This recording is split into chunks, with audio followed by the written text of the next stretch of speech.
Sumqayıtda sudan qanunsuz istifadə edən fərdi yaşayış evlərinin və kommersiya obyektlərinin su təchizatı dayandırılıb. Bu əməllərə yol verən şəxslərlə bağlı hüquq mühafizə orqanlarına müraciət olunacaq.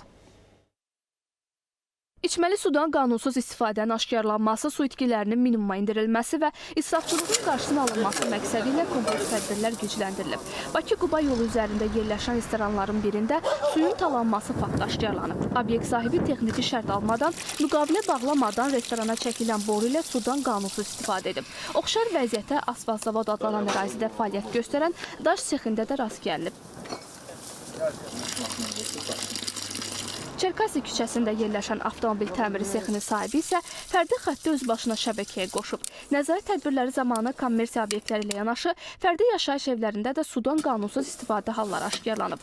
Xəzər bağları adlanan yerdə fərdi yaşayış evlərinin tikintisi ilə məşğul olan şəxslər yaxınlıqdan keçən su şəbəkəsinə qeyri-qanuni birləşmələr verərək mənzilləri içməli su ilə təmin edib. Qanunsuz çəkilən su xətti ləğv edilib.